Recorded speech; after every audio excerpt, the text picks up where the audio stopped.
नरक के कैसे कैसे भय पैदा हमने किए हैं भगवान के साथ, कैसे अद्भुत भय पैदा किए हैं। क्रिमिनल माइंड भी, अपराधी से अपराधी आदमी भी ऐसी योजना नहीं बना सकता है जैसी जिन्हें हम ऋषि मुनि कहते हैं। उन्होंने नरक की योजना बनाई है। नरक की योजना देखने लायक है। और ध्यान रहे, नरक की योजना कोई बहुत सौंदर्य को, सत्य को, प्रेम को, परमात्मा को ख्याल में रखने वाला बना नहीं सकता है। यह असंभव है कि अगर वास्तव में परमात्मा हो तो नरक भी हो सके। ये दोनों बातें एक साथ संभव नहीं है। या तो परमात्मा नहीं होगा तो नरक हो सकता है, और अगर नरक है तो फिर परमात्मा को विदा करो, वो नहीं हो सकता है। ये दोनों चीजें एक साथ संभव नहीं है। उनका कोई एग्जिस्टेंस नहीं हो सकता है, उनका सह अस्तित्व संभव नहीं है। नरक की क्या क्या योजना है, सोचा आपने कभी? कितना डराया होगा आदमी को। और आदमी इतना कम जानता था कि डराया जा सकता है, इतना कम जानता था कि घबराया जा सकता है। आदमी एक अर्थ में अबोध था, वो बहुत भयभीत किया जा सकता था। हर मुल्क को नरक की अलग अलग कल्पना करनी पड़ी। क्यों? क्योंकि हर मुल्क में भय का अलग अलग उपाय खोजा गया है। स्वाभाविक था। कुछ चीजें जिनसे हम भयभीत हैं, दूसरे लोग भयभीत नहीं है। जैसे तिब्बत में ठंड भय पैदा करती है, हिंदुस्तान में पैदा नहीं करती। ठंड अच्छी लगती है, तो हमारे नरक में ठंड का बिल्कुल इंतजाम नहीं है। हमारे नरक में आग जल रही है और धूप और गर्मी हमें परेशान करती है, भयभीत करती है। और हमने नरक में आग के अखंड कुंड जला रखे हैं। यज्ञ ही यज्ञ हो रहे हैं नरक में, आग ही आग जल रही है और अनंत काल से उसमें घी डाला जा रहा होगा, भड़कती चली जा रही है और उस आग का कभी बुझना नहीं होगा। वो इंटरनल फायर है और वो कभी बुझती नहीं है। अनंत आग है और उसमें पापियों को डाला जा रहा है, सड़ाया जा रहा है। मजा एक है कि कोई मरेगा नहीं उस आग में डालने से, क्योंकि मर गए तो दुख खत्म हो जाएगा। इंतजाम यह है, आग में डाले जाएंगे, जलेंगे, सड़ेंगे, गलेंगे, मरेंगे भर नहीं, जिंदा तो रहना ही पड़ेगा। नरक में कोई मरता नहीं है, ख्याल रखना। क्योंकि मरना भी एक राहत हो सकती है किसी स्थिति में, मरना भी कंफर्टेबल हो सकता है किसी हालात में। किसी क्षण में आदमी चाह सकता है मर जाऊं, वहां कोई आत्महत्या नहीं कर सकता है। पहाड़ से गिरो, गर्दन टूट जाएगी, आप बच जाओगे। फांसी लगाओ, गला कट जाओगे, आप बच जाओगे। छुरा मारो, छुरा घुप जाएगा, आप बच जाओगे। जहर पियो, फोड़े फुंसियां पैदा हो जाएंगी, जहर उगाने लगेगा शरीर, लेकिन आप नहीं मरोगे। नरक में आत्महत्या का उपाय नहीं है। आग जल रही है जिसे हम जला रहे हैं तिब्बत में, और तिब्बत के नरक में आग नहीं जलती, क्योंकि तिब्बत में आग बड़ी सुखद है। तो तिब्बत में आग की जगह शाश्वत बर्फ जमा हुआ है जो कभी नहीं पिघलता है। वो बर्फ में दबाए जाएंगे तिब्बत के पापी, वो बर्फ में दबाया जाएगा। तिब्बत के स्वर्ग में आग है, सूरज चमकता है, तेज धूप है, बर्फ बिल्कुल नहीं जमती। हिंदुस्तान के स्वर्ग बिल्कुल एयर कंडीशनड है, वातानुकूलित है। शीतल मंद पवन हमेशा बहती रहती है। कभी ऐसा नहीं होता कि ठंडक में कमी आती हो, ठंडक ही बनी रहती है। सूरज भी निकलता है तो किरणें तपाने वाली नहीं है, बड़ी शीतल है। दुख भय आदमी को नरक का, पापों का, पापों के कर्मों का लंबे लंबे भय हमने मनुष्य के मानस में निर्धारित किए हैं। और किस लिए? ये आदमी धार्मिक है। ये आदमी धार्मिक नहीं हुआ, सिर्फ बूढ़ा हो गया है, सिर्फ वृद्ध हो गया है। इतना भयभीत हो गया है कि वृद्ध हो गया है। भय बड़ी तेजी से वार्धक्य लाता है। यहां तक घटनाएं संग्रहित की गई हैं कि एक आदमी को कोई 300 वर्ष पहले हालैंड में फांसी की सजा दी गई। वो आदमी जवान था। जिस दिन उसे फांसी की सजा सुनाई गई, सांझ वो जाकर अपनी कोठरी में सोया। सुबह उठकर पहरेदार उसे पहचान न सके कि ये आदमी वही है। उसके सारे बाल सफेद हो गए हैं, उसके चेहरे पर झुर्रियां पड़ गई हैं। वो आदमी बूढ़ा हो गया है। ऐसी कुछ घटनाएं इतिहास में संग्रहित हैं जब आदमी क्षण भर में बूढ़ा हो गया हो। इतनी तेजी से भयभीत अगर हो गया होगा तो हो सकता है जो रस स्रोत 30 वर्ष में सूखते, वे भय के क्षण में, एक ही क्षण में सूख गए होंगे। कठिनाई क्या है? निश्चित बाल सफेद होंगे ही। 30, 40 वर्ष, 50 वर्ष का समय लगता है उनके बाल सफेद होने में। यह हो सकता है कि इतनी तीव्रता से भय ने पकड़ा हो कि भीतर के जिन रस स्रोतों से बालों में कालिक आती हो, वे एक ही भय के धक्के में सूख गए हों, बाल सफेद हो गए हों। आदमी एक क्षण में बूढ़ा हो सकता है भय से। और अगर 10,000 साल की पूरी संस्कृति भय पर ही खड़ी है, सिवाय भय के कोई आधार ही न हो, तो अगर आदमी का मन बूढ़ा हो जाए तो आश्चर्य नहीं है। जिसे बूढ़ा होना हो उसे भय में दीक्षा लेनी चाहिए।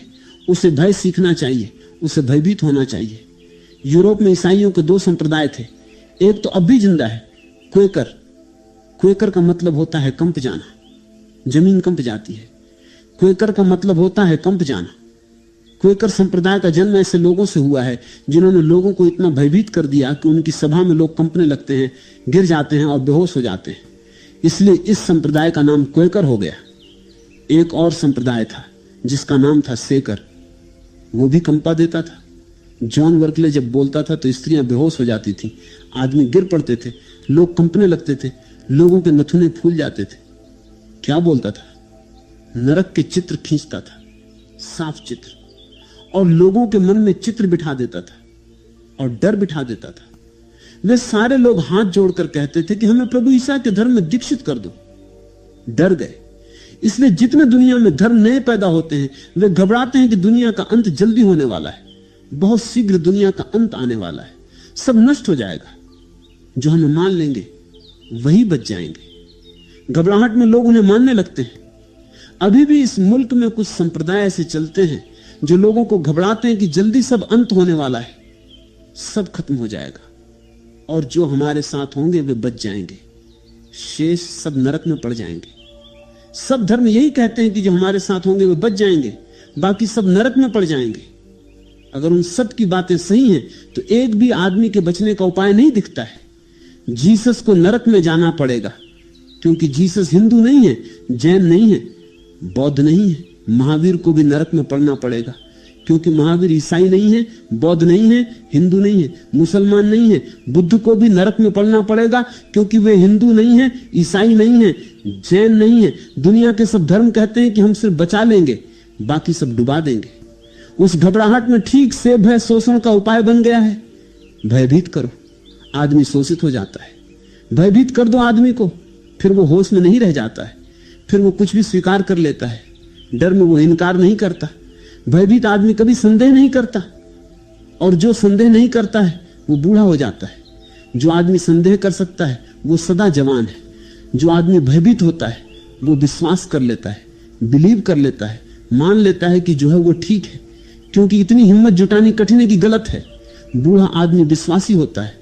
युवा चित्त निरंतर संदेह करता है, खोजता है, पूछता है, प्रश्न करता है। ये ध्यान रहे, युवा चित्त से विज्ञान का जन्म होता है और बूढ़े चित्त से विज्ञान का जन्म नहीं होता है। जिन देशों में जितना भय और जितना वार्धक्य लादा गया है उन देशों में विज्ञान का जन्म नहीं हो सका, क्योंकि विचार नहीं, संदेह नहीं, प्रश्न नहीं, जिज्ञासा नहीं। क्या हम सब भयभीत नहीं है? क्या हम सब भयभीत होने के कारण सारी व्यवस्था को बांधे हुए, पकड़े हुए नहीं खड़े हैं? क्या हम सब डरे हुए नहीं हैं? अगर हम डरे हुए हैं तो ये संस्कृति और ये समाज सुंदर नहीं है जिसने हमें डरा दिया। संस्कृति और समाज तो तब सुंदर और स्वस्थ होगा जब हमें भय से मुक्त करे, हमें अभय बनाए। अभय, फियरलेसनेस, निर्भय नहीं। निर्भय और अभय में बड़ा फर्क है। ये समझ लेना जरूरी है। भयभीत आदमी भीतर भयभीत है और बाहर से अकड़ कर अगर इनकार करने लगे तो वो निर्भय होता है। भय शांत नहीं होता उसके भीतर। वो बहादुरी दिखाएगा बाहर से, भीतर भय होगा। जिनके हाथ में भी तलवार है वे कितने भी बहादुर हों, वे भयभीत जरूर रहे होंगे, क्योंकि बिना भय के हाथ में तलवार का कोई भी अर्थ नहीं है। जिनके भी हाथ में तलवार है, चाहे उनकी मूर्तियां चौराहे पर खड़ी कर दी गई हों और चाहे घरों में चित्र लगाए गए हों, वे घोड़ों पर बैठे हुए तलवारें हाथ में लिए हुए लोग भयभीत लोग हैं। भीतर भय है, तलवार उनकी सुरक्षा है भीतर। और ध्यान रहे, जो आदमी निर्भय हो जाएगा वो दूसरे को भयभीत करने के उपाय शुरू कर देगा, क्योंकि भीतर उसके भय है, वो डरा हुआ है। मैकियावेली ने कहा है, डिफेंस का, सुरक्षा का एक सबसे अच्छा उपाय आक्रमण है, अटैक है। प्रतीक्षा मत करो कि दूसरा आक्रमण करेगा तब हम उत्तर देंगे। आक्रमण कर दो ताकि दूसरे को आक्रमण का मौका न रहे। जितने लोग आक्रामक हैं, एग्रेसिव हैं, सब भीतर से भय से भरे हुए हैं। भयभीत आदमी हमेशा आक्रामक होगा क्योंकि वो डरता है। इसके पहले कि कोई मुझ पर हमला करे, मैं हमला कर दूं, पहला मौका मुझे मिल जाए। हमला हो जाने के बाद कहा नहीं जा सकता है क्या हो। इसलिए भयभीत आदमी हमेशा तलवार लिए हुए है। वो कवच बांधे हुए मिलेगा। कवच बहुत तरह के हो सकते हैं। एक आदमी कह सकता है कि मैं तो भगवान में विश्वास करता हूं, मुझे कोई डर नहीं है, मैं तो भगवान का सहारा मांगता हूं। यह भी कवच बनाया है भगवान का, तलवार बना रहा है भगवान को। भगवान की तलवारें मत डालो। भगवान कोई लोहा नहीं है कि तलवारें ढाली जा सके और कवच बनाया जा सके। वो आदमी कहता है मुझे कोई डर नहीं है, रोज मैं हनुमान चालीसा पढ़ता हूं। वो हनुमान चालीसा को ढाल बना रहा है और भीतर भयभीत है। और भयभीत आदमी कितना ही हनुमान चालीसा पढ़े तो हनुमान फिर पूछते होंगे कि कई दिनों से ये पागल क्या कर रहा है। भयभीत आदमी कितने ही कवच उपलब्ध कर ले, भय नहीं मिटता है। निर्भय भी भय करने लगेगा और दिखाने की कोशिश करेगा कि मैं किसी से भयभीत नहीं हूं। जो भी आदमी दिखाने की कोशिश करे कि मैं किसी से भयभीत नहीं हूं, जान लेना कि दिखाने की कोशिश में भीतर भय उपस्थित है। अभय बिल्कुल और बात है। अभय का मतलब है भय का विसर्जित हो जाना। अभय का मतलब है भय का विसर्जन, निर्भय नहीं हो जाना है। अभय का मतलब है भय का विसर्जित हो जाना।